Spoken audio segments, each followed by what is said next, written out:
প্রিয় শিক্ষার্থীবৃন্দ, আশা করি তোমরা সকলেই ভালো আছো। তোমাদের সকলকে শুভেচ্ছা জানিয়ে উচ্চতর গণিত বিষয়ের যোগজীকরণ অধ্যায়ের প্রথম ক্লাসে স্বাগত জানাচ্ছি। আমি সুশান্ত কুমার কর্মকার, সহকারী অধ্যাপক, গণিত বিভাগ, গঙ্গানন্দপুর ডিগ্রি কলেজ, ঝিকরগাছা, যশোর। আজকের বিষয় যোগজীকরণ, ইংরেজিতে ইন্টিগ্রেশন। একটু লক্ষ্য করো,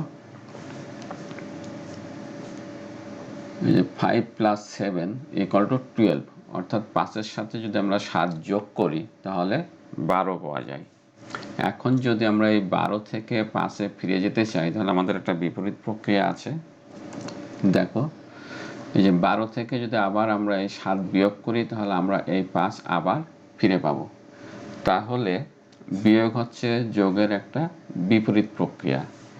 এমনইভাবে যোগও হচ্ছে বিয়োগের একটি বিপরীত প্রক্রিয়া। একইভাবে আবার লক্ষ্য করো, এই যে 5 × 7, 5কে যদি আমরা 7 দ্বারা গুণ করি তাহলে পাওয়া যাবে 35। আবার এই 35 থেকে যদি আমরা এই 5-এ ফিরে যেতে চাই তাহলে এই 35কে আবার 7 দ্বারা ভাগ করতে হবে এবং ভাগ করলে আমরা এই 5 ফিরে পাবো। তাহলে ভাগ হচ্ছে গুণের বিপরীত প্রক্রিয়া। তাহলে যোগের সাথে বিয়োগের যেমন সম্পর্ক, ভাগের সাথে গুণের যেমন সম্পর্ক, অর্থাৎ এরা একে অপরের বিপরীত প্রক্রিয়া, ঠিক তদ্রূপ যোগজীকরণ হচ্ছে অন্তরীকরণের বিপরীত প্রক্রিয়া। এই জন্য যোগজীকরণকে প্রতি অন্তরজ বলা হয়। এবার একটু খেয়াল করো, যেমন এই যে x⁴, এটাকে যদি আমরা অন্তরীকরণ করি অর্থাৎ ddx(x⁴), তোমরা জানো 6 অর্থাৎ এই পাওয়ার সামনে যাবে এবং পাওয়ার 1 কমে যাবে, তাহলে ddx(x⁴) এটা হয়ে যাবে 6x⁵। এখন যদি আমরা এই 6x⁵ এইটা থেকে যদি এই x⁴ ফিরে পেতে চাই তাহলে আমাদের কি করতে হবে একটু খেয়াল করো। যেখানে 6 আছে আর উপরে এই যে x এর পাওয়ার আছে 5, কিন্তু আমাদের পেতে হবে 6, তাহলে এখানে পাওয়ার 1 যোগ করতে হবে। আর এখানে দেখো এই যে 6, এই যে এখানে যে 6, এই 6 কিন্তু এখানে নাই, তাহলে এই 6 কে যদি আমরা বাদ দিতে চাই তাহলে 6 দ্বারা ভাগ করতে হবে। তা দেখো এখানে 5 + 1, এই 5 + 1 হচ্ছে 6, তাহলে 5 + 1 যদি আমরা এখানে লিখি তাহলে এটা যোগে 6 হবে এবং 6-এর সাথে 6 কেটে যাবে এবং কাটা যাওয়ার পরে আমরা x⁴ ফিরে পাবো।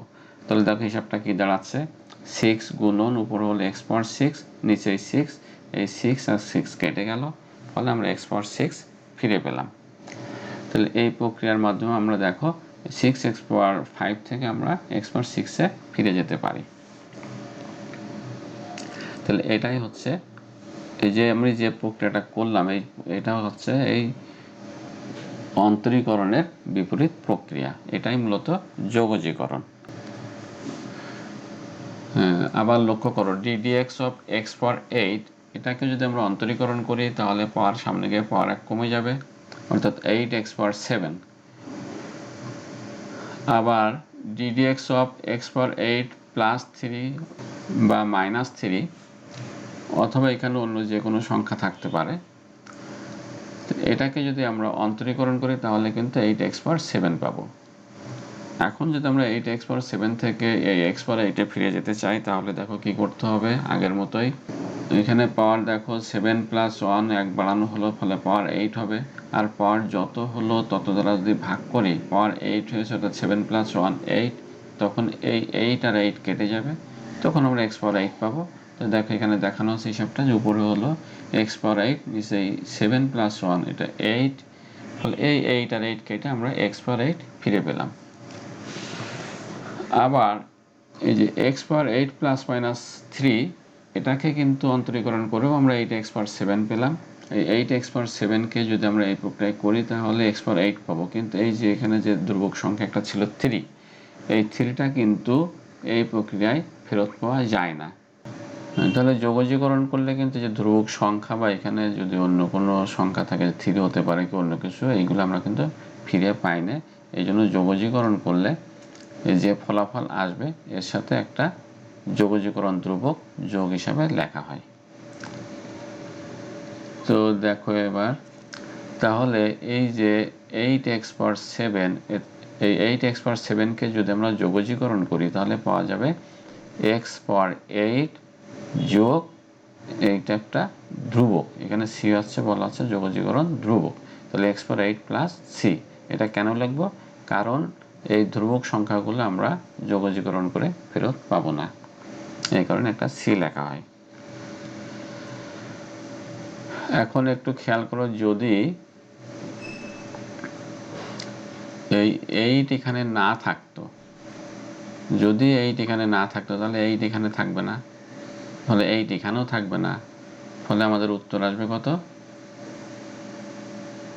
x⁴8/8, কারণ এই 8 আর 8 তখন আর কাটা যাবে না, ফলে x⁴8/8 এইটা হচ্ছে তখন ফলাফল আসবে।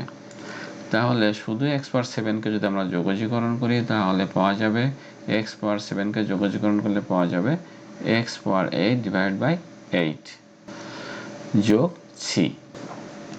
তাহলে এখানে এই c হচ্ছে যোগজীকরণের ধ্রুবক।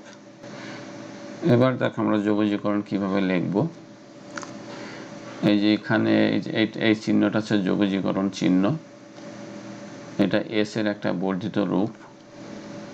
এই যে s তোমরা এখানে দেখতে পাচ্ছ s, এই s কে একটু বড় করে লিখে এরকম করে লিখে আমরা এই যে যোগজীকরণ চিহ্ন যেভাবে লিখি, এই সামেশনের প্রথম অক্ষর s, সেখান থেকে s নেওয়া হয়েছে এবং s কে একটু বর্ধিত করে আমরা যোগজীকরণ চিহ্ন হিসেবে ব্যবহার করি।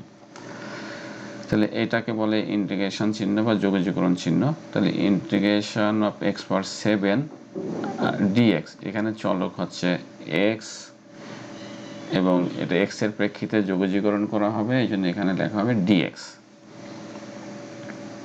তাহলে integration x⁴ dx equal to কত হবে? এখানে পাওয়ার 1 বেড়ে যাবে x⁴8 এবং পাওয়ার যত হবে তত দ্বারা ভাগ, তাহলে x⁴8/8 প্লাস যোগজীকরণের ধ্রুবক c। তাহলে অনুরূপভাবে দেখো এবার x⁴n যদি হয় তাহলে x⁴n dx, integration of x⁴n dx, এখানে x এর পাওয়ার 1 বেড়ে যাবে, পাওয়ার যত হবে তত দ্বারা ভাগ যোগ c। তাহলে যোগজীকরণ হচ্ছে অন্তরীকরণের একটি বিপরীত প্রক্রিয়া। কোন একটি ফাংশনকে আমরা অন্তরীকরণ করে যা পাবো তাকে যদি আবার যোগজীকরণ করি তাহলে পূর্বের ফাংশন ফিরে পাবো। যেমন মনে করো এই যে যেমন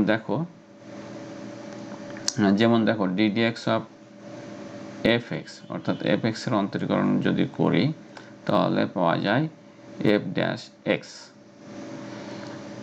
এই f'(x) কে যদি আমরা যোগজীকরণ করি তাহলে আবার fx ফিরে পাবো, সাথে প্লাস c, যোগজীকরণের ধ্রুবক লিখতে হবে। তাহলে তোমরা বুঝতে পারলে যোগজীকরণ হচ্ছে অন্তরীকরণের বিপরীত প্রক্রিয়া। কোন একটা ফাংশনকে যোগজীকরণ করলে ফাংশনটা পরিবর্তন নিয়ে নতুন একটা ফাংশন পাওয়া যাবে, সেই ফাংশনকে যদি আমরা আবার যোগজীকরণ করি তাহলে পূর্বের ফাংশন ফিরে পাবো। এবার যোগজীকরণের সূত্রসমূহ একটু দেখে নাও। দেখো, যেহেতু ddx অফ x⁴n nx⁴n-1, সেহেতু x⁴n dx অর্থাৎ x⁴n এর যোগজীকরণ করলে পাওয়া যাবে, দেখো এখানে পাওয়ার সামনে যায় এবং পাওয়ার 1 কমে যায়, এখানে বিপরীত, এখানে পাওয়ার 1 বেড়ে যায় এবং পাওয়ার যত হবে তত দ্বারা ভাগ, তাহলে ফলাফল আসবে x⁴n+1 নিচে n+1 যোগ c, এই cটা হচ্ছে যোগজীকরণের ধ্রুবক। এবার এক এক করে সূত্রগুলো দেখো। যেহেতু ddx of x equal to 1, সেহেতু 1 কে যদি আমরা যোগজীকরণ করি তাহলে x প্লাস c। কোনো ধ্রুবক সংখ্যাকে যদি আমরা অন্তরীকরণ করি তাহলে ফলাফল 0, সেহেতু 0 কে যদি আমরা যোগজীকরণ করি তাহলে হয়ে যাবে সে ধ্রুবক সংখ্যা c। যেহেতু ddx of √x 1/2 root x, সেহেতু integration of 1/root x dx equal to 2 root x plus c। আমরা যদি 1/2 root x অর্থাৎ এখানে যদি 2 থাকতো তাহলে এখানে 2 থাকতো না, অর্থাৎ এইটাকে যোগজীকরণ করলে root x পাওয়া যাবে, কিন্তু শুধু 1/root x কে যদি যোগজীকরণ করি তাহলে 2 root x হবে। ddx of ex equal to ex, এই জন্য integration of ex dx equal to ex, যেহেতু ex এর ইন্টিগ্রেশন ex, ফলে ex এর যোগজীকরণ ex। ddx of a to the power x equal to a to the power x ln a, সেহেতু a to the power x dx equal to a to the power x ln a। একটু খেয়াল করো, আমরা যদি এই a to the power x ln a সহ যদি আমরা যোগজীকরণ করতাম তাহলে আমরা a to the power x পেতাম, কিন্তু শুধুমাত্র a to the power x কে যদি আমরা যোগজীকরণ করি তাহলে a to the power x by ln a plus c। এবার দেখো, যেহেতু ddx of ln x 1/x, সেহেতু integration of 1/x dx equal to ln x plus যোগজীকরণের ধ্রুবক c। আবার দেখো, যেহেতু ddx of sin x সমান cos x, সেহেতু integration of cos x dx equal to sin x plus c। তো সূত্র মুখস্থ করার ক্ষেত্রে এই সিটা তো সকল ক্ষেত্রেই প্রযোজ্য, সকল ক্ষেত্রে সি লিখতে হবে, যেন তোমরা যখন সূত্র মুখস্থ করবে তখন integration of cos x dx equal to sin x এভাবে মুখস্থ করলেই হবে।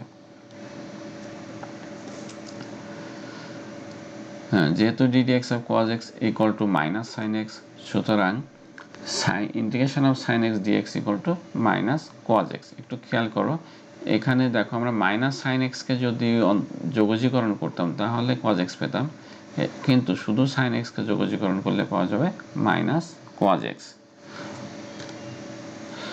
যেহেতু ddx of tan x সমান sec square x, সেহেতু integration of sec square x dx equal to tan x।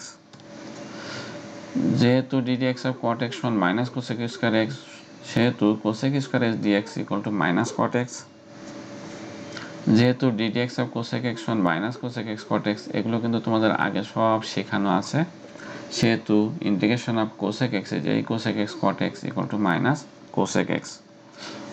ddx of sec x equal to sec x tan x, সেহেতু sec x tan x integration of sec x tan x dx equal to sec x। যেহেতু ddx of sin mx equal to m cos of mx, তোমাদের নিশ্চয়ই মনে আছে sin of mx বা tan of mx, এগুলোকে যদি আমরা করি, যেমন tan of mx কে করলে হবে m sec square mx, একইভাবে sin of mx এর অন্তরীকরণ করলে পাওয়া যায় যে m সামনে যাবে আবার এখানেও m থেকে যাবে, অর্থাৎ sin of mx ddx of sin of mx equal to m cos of mx, সেহেতু cos of mx dx, এই যে cos of mx dx যদি হয়, অর্থাৎ cos of mx কে যদি যোগজীকরণ করি তাহলে পাওয়া যাবে sin of mx divide by m, এখানে m সামনে যাবে আর এখানে m ভাগ হবে। আর একটু ভালো করে খেয়াল করো, যদি এখানে m সহ আমরা যোগজীকরণ করতাম তাহলে sin of mx পেতাম, কিন্তু যেহেতু এখানে m নাই, m বাদে আমরা সূত্র মুখস্থ করব, এই জন্য ফলাফলে sin of mx বাই m হবে প্লাস c। আরও কিছু সূত্র দেখো, যেহেতু ddx of sin inverse x equal to 1/√1 minus x square, সেহেতু এটাকে যদি আমরা যোগজীকরণ করি তাহলে আমরা পাবো sin inverse x। যেহেতু ddx of cos inverse x সমান -1/√1 minus x square, সেহেতু -1/√1 minus x square dx equal to cos inverse x। যেহেতু ddx of tan inverse x equal to 1/1 plus x square, সেহেতু এই যে এই 1 divide by 1 plus x square dx equal to tan inverse x plus c। যেহেতু ddx of cot inverse x equal to -1/1 plus x square, সেহেতু integration of -1/1 plus x square dx equal to cot inverse x। যেহেতু sec inverse x, যেহেতু ddx of sec inverse x equal to 1/x√x square minus 1, সেহেতু 1/x√x² - 1 dx, অর্থাৎ এটাকে যদি আমরা integration করি, integration of 1/x√x² - 1 dx = sec inverse x। যেহেতু ddx of cosec inverse dx = -1/x√x² - 1, সেহেতু এই যে এইটাকে যদি আমরা ইন্টিগ্রেশন করি, অর্থাৎ ইন্টিগ্রেশন অফ -1/x√x² - 1 dx = প্রত্যেকের সাথে c থাকবে। এছাড়া আরও কয়েকটা সূত্র, এগুলো কিভাবে হয় এখানে দেখানো নেই, তোমরা অঙ্ক করার জন্য এগুলো মুখস্থ করবে এবং যখন আমরা এই নিয়মের অঙ্ক করব তখন আমি এই সূত্রগুলো তোমাদেরকে কিভাবে হয় সেটা বুঝাই দেব। তাহলে integration of 1/√a² - x² dx = sin inverse x/a plus c।